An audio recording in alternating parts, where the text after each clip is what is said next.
बात करेंगे सन 1961 से लेकर के 75 तक जो हिंदी कहानी के अंदर प्रगति हुई उसकी। तो सन 1961 से 75 तक का जो काल है वो हिंदी कहानी के संदर्भ में बहुत अधिक हलचल और विविधता से भरा हुआ काल है। कथा आंदोलनों की दृष्टि से भी यह कहानी सचेतन कहानी और वाद मुक्त कहानी इसकी विशेषताएं हैं। सबसे पहले हम बात करेंगे कहानी की। 1950-60 के जो कहानीकार हैं उन्होंने रूढ़ियों और पुरानी परंपराओं से मुक्ति की कामना और संस्कारों के प्रति जो मोह भाव था उसके बीच वो झूल रहे थे। इसी की प्रतिक्रिया के स्वरूप कहानी का जो पूर्ण अनास्थावादी स्वर है वो उभर कर सामने आता है। एक प्रकार से नई कहानी की ही विचारधारा और भाव बोध का ये अधिक खुला हुआ रूप है। नई कहानी के जो कहानीकार पीढ़ी थी वो अभी सामाजिक परिवर्तन को आत्मसात करके तटस्थ नहीं हो पा रही थी, जबकि कहानी की पीढ़ी इस स्थिति से निश्चित रूप से ऊब गई थी। ज्ञान रंजन की शेष रहते हुए और पिता और संबंध, ये उनकी जो कहानियाँ हैं वो उस काल की जो पिता माता और जो संतान है उनके मन के अंदर के जो भाव हैं उनको स्पष्ट करती है कि जहाँ पर श्रद्धा का स्थान वितृष्णा ने ले लिया है और जीवन में व्यक्ति के जीवन के अंदर केवल दो ही चीज़ों का महत्व रह गया है, वो है रोटी और सेक्स। और इन दोनों के अंदर किसी का भी हस्तक्षेप जो है उसके लिए वो असहनीय हो गया है। सुरेंद्र अरोड़ा द्वारा लिखी गई कहानी मोजे मनोविज्ञान से संबंधित कहानी है, जिसके अंदर भी भूख, भय और सेक्स के शमन का तथा उस शमन के बाद वस्तुतः मानव की मानवता, सभ्यता, संस्कृति और कलाभिरुचि का यहाँ पर ध्यान दिया गया है। कहानीकार ये मानता है कि आज के इस व्यस्त जीवन में किसी को अन्य के मामले में न तो हस्तक्षेप करने का अवसर है और ना ही कोई औचित्य है, और यदि कोई ये अनाधिकार चेष्टा करे भी तो उसकी किसी को भी परवाह नहीं होनी चाहिए।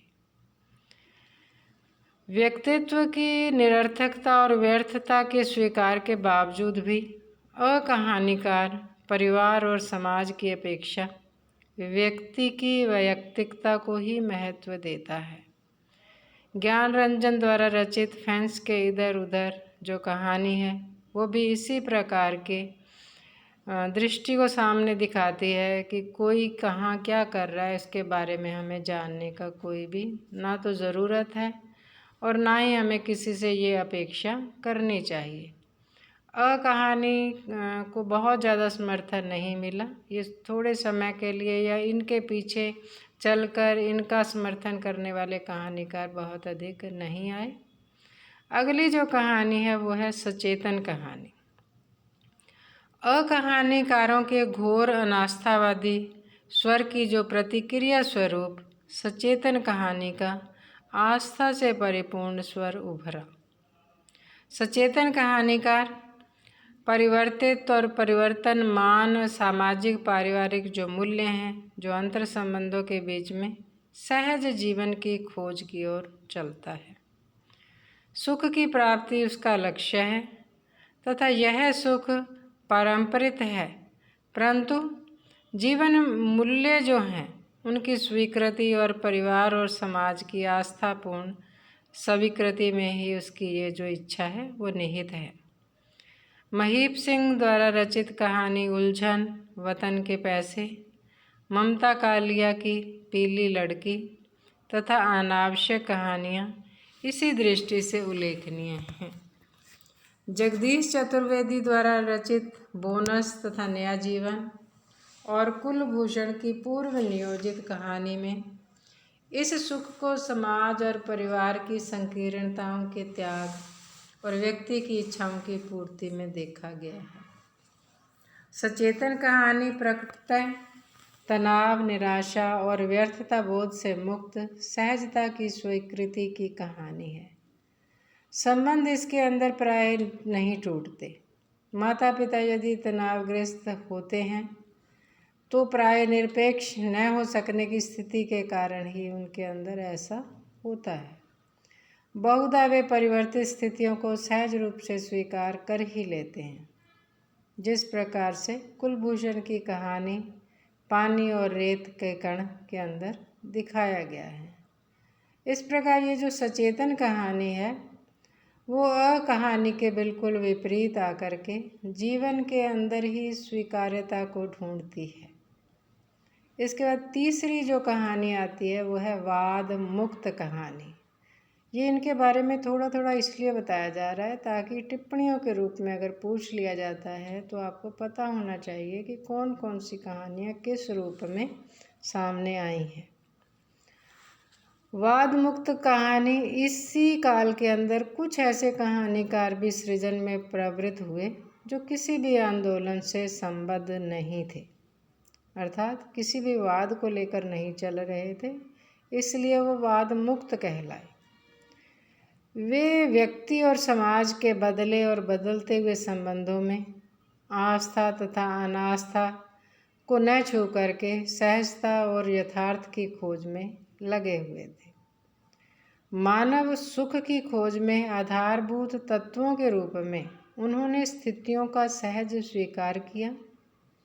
परिवार में रहते हुए भी तटस्थ दृष्टि रखी और सामाजिक जीवन में निरपेक्षता को लेकर के कुछ लेखकों ने अर्थतंत्र का भी आधार जो है वो प्रदान किया और कुछ ने उसे छोड़ दिया।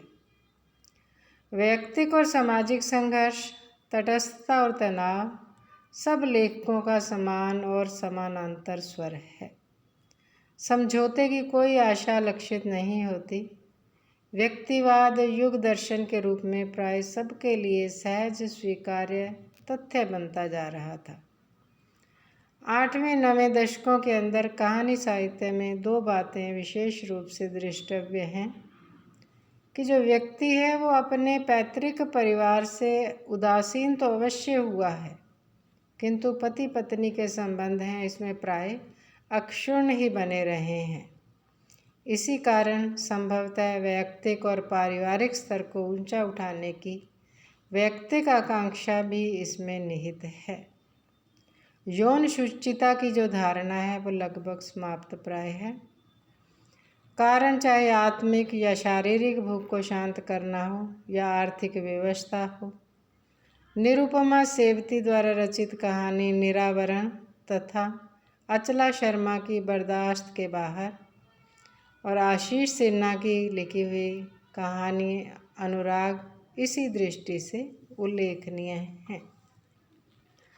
अब अगली कहानी जो आती है वो है समकालीन कहानी।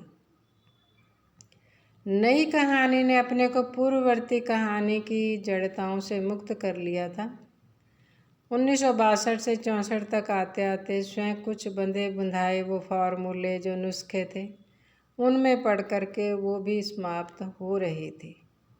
1960 के बाद आई कथा पीढ़ी ने 1964-65 तक अपने आप को पूर्णतः प्रतिष्ठित कर लिया और उसी कारण से आधुनिक कहानी को नया तेज, नई शक्तिमत्ता और नया तेवर प्रदान किया गया और इसे समकालीन कहानी के रूप में प्रतिष्ठित किया गया। इसी प्रकार जो समकालीन कहानी है वो नई कहानी के विकास का अगला चरण है। इसमें जो कहानीकार सामने आए उन कहानीकारों ने जीवन के यथार्थ को, उसकी तस्वीर को अपनी लेखकीय प्रतिक्रिया के साथ प्रस्तुत किया। ऐसे कथाकारों में मुक्तिबोध, अमृत राय, गंगा प्रसाद विमल, ज्ञान रंजन, महीप सिंह, कृष्णा अग्निहोत्री, कृष्ण बलदेव वैद्य, भीमसेन त्यागी, बदी उजमा, हिमांशु जोशी, राकेश वत्स, स्वदेश दीपक, मृदुला गर्ग, निरुपमा सोबती, मेहरू निशा परवेज, मृणाल पांडे, अनेक पुरुष और महिला जो कहानीकार हैं वो सामने आए। इन्होंने सामान्य मनुष्य के जीवन की जो विषम आर्थिक स्थितियां थी, जो औद्योगिकरण के कारण, तकनीक के विकास के कारण जो नवीन स्थितियां आईं, जो समस्याएं बनी, पूंजीवादी अर्थव्यवस्था के भयानक त्रासद परिणाम जो सामने आए, नैतिक मान्यताओं का विघटन हुआ, निराशा, महानगरीय जीवन और उसकी विविध मुखी समस्याएं, भ्रष्ट राजनीतिक सामाजिक व्यवस्था के प्रति जो तीव्र असंतोष है, इन सभी के ऊपर उन्होंने लिखा, जिसमें उन्होंने प्रेम और सेक्स का जो नवीन भावबोध है उसको, आत्मिक संबंधों पर जो अर्थतंत्र का दबाव पड़ रहा था और जिसके कारण पारिवारिक संबंध जो है खंडित हो रहे थे, नौकरी पेशा स्त्री की समाज में बदली हुई जो स्थितियां थी और नारी में ही आधुनिकता और पुरातनता का जो द्वंद्व था,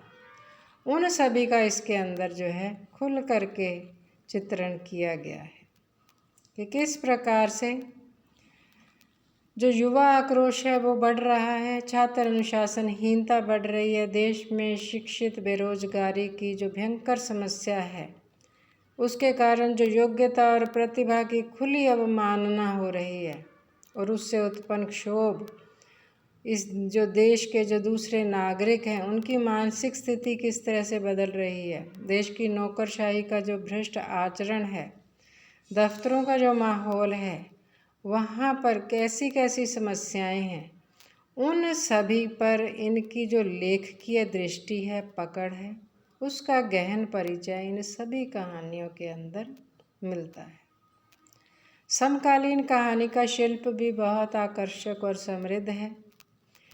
इसमें जो वैविध्य है उस दृष्टि से इतना अधिक विस्तार और प्रसार है कि पाठक भी जो सुखद आश्चर्य के साथ इसे देखता है और उसे एक ताजगी मिलती है, क्योंकि ये उसकी अपनी समस्याएं हैं जिनको उठा करके यहाँ पर उनके निवारण के उपाय जो हैं खोजे जा रहे हैं। आकार की दृष्टि से लंबी, लघु, विभिन्न शैलियों वाली कहानियाँ जिनमें व्यंग है, फैंटेसी है, लोक कथा की शैली का प्रयोग किया गया है और कथोपकथन भी कई प्रकार के हैं। किस्सा तोता मैना जैसी जो शैलियाँ हैं उनका भी नूतन प्रयोग किया गया है। ये सब इस समकालीन कहानी में देखने को मिलता है। हिंदी इसकी समकालीन कहानी एक इतनी सशक्त विधा बन गई थी कि उसे गौरव के साथ विश्व कथा साहित्य की तुलना में भी रखा जा सकता है। अब अगले वीडियो के अंदर हम सन 80 के बाद जो कहानियाँ लिखी गई उनके विषय और उनकी चर्चा करेंगे। धन्यवाद।